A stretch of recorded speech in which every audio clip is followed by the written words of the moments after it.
Ayan guys, ang ating iluluto fish, cream dory na fish guys. Yan. Hinahati-hati natin siya ng ganyan lang. Maliliit lang.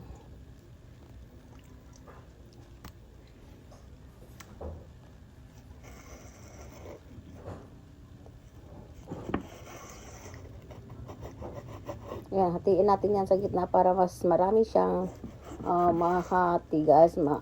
Hihiwa natin siya ng maliliit.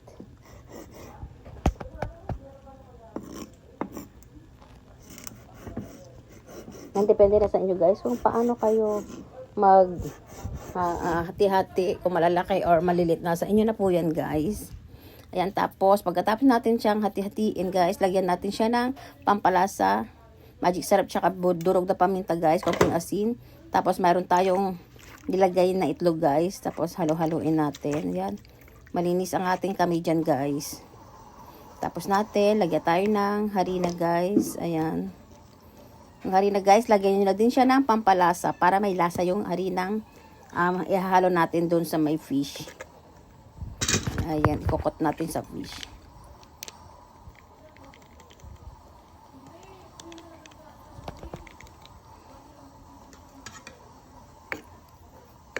Tapos halo-haloin nyo yan guys. Ganyan lang para mahalo yung nilagay nating mga sangkap dyan sa harina. Then dapat i-dip natin yung hinatid nating mga maliliit na fish. Ayan.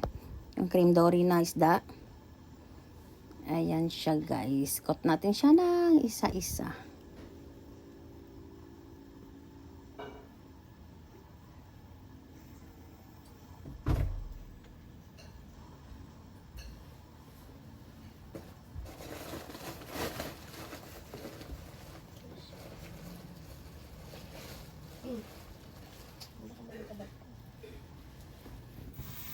Ayan, tapos nagpainit na tayo ng mantika dyan guys. Tapos ilalagay na po natin yung ating kinot na isda.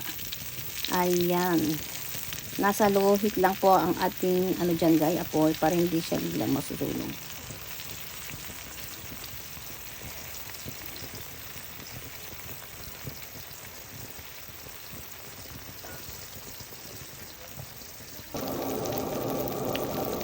Ayan, ganyan na itsura ng ating piniprito guys. Nag-brown na siya. Ayan, balik-tarin natin siya.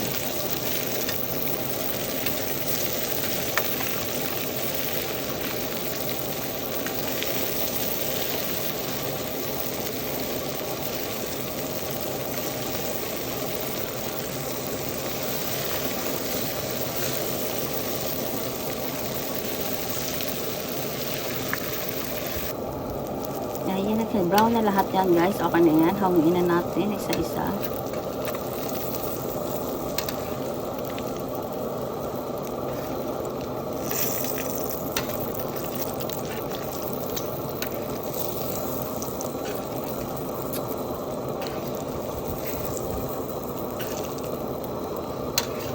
Proseso lang itong ginagawa natin guys. Pero ang sarap nito guys. Ayan.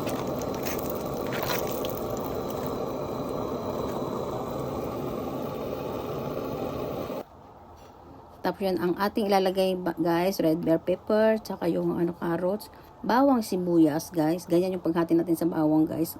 Cubes na medyo malilaki siya.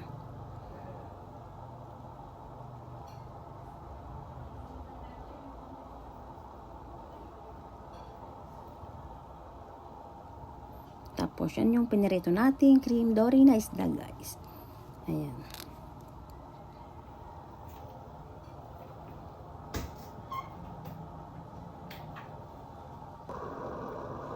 Tapos, tayo ng ibang kawali guys. Lagyan natin ng konting mantika guys. Ayan siya.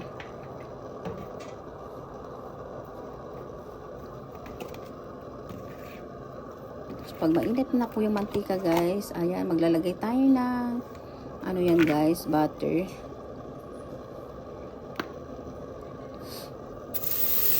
Konting butter lang guys.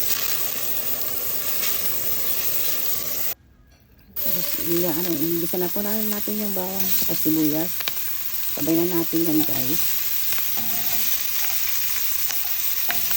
Kailangan din natin ma-overcook yung ating sibuyas guys para maging crunchy pa po yan guys. Ayan, hali-haliin lang natin.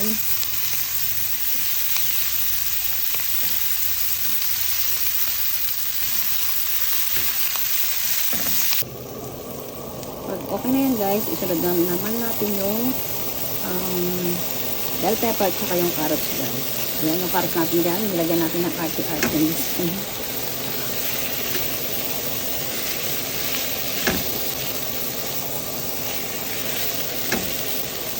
Ayan, hali-haliin lang natin yan. Okay na yan guys. Ayan. Saka tayo dyan, maglalagay ng ating yung sauce na ilalagay guys.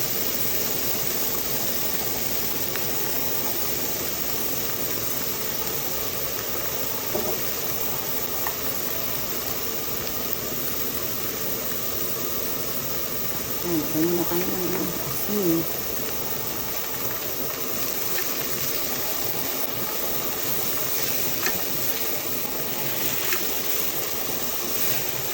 Pwede din naman asin or patis ang ilagay nyo dyan guys.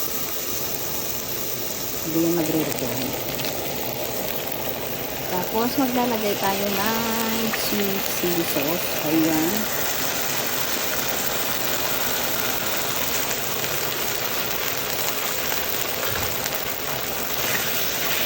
Ayan yan guys. May tamis at asin na yan guys. Yung nilagay natin. So,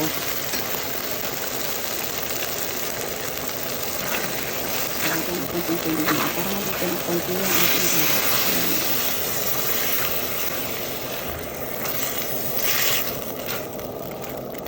Hintayin na lang natin siyang kumulo guys yung ating niluluto.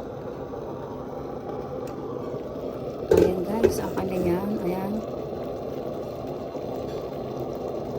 Kumulo na yung ating nilagay guys, yung sauce niya. Kumulo na siya. Yung maglagay din tayo ng konting, hindi ko napakita guys, konti lang naman yan. Yung natirang broccoli dyan sa ref natin guys, nilagay ko na. Tsaka yung cauliflower, 3 piraso lang. Ayan, then lagay na natin yung ating piniritong creme dory guys na isda. Ayan na siya. Ang bilis lang yan guys kasi ibabaw lang naman natin yung ating piniritong isda guys. Ayan.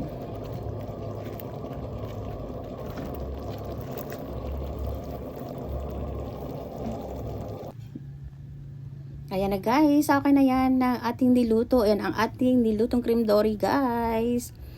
Na sweet and sour fish guys. Ayan, sarap nito. Ayan, ready to serve na po ang ating ulam guys. Thank you guys for watching. Just like, share, and subscribe.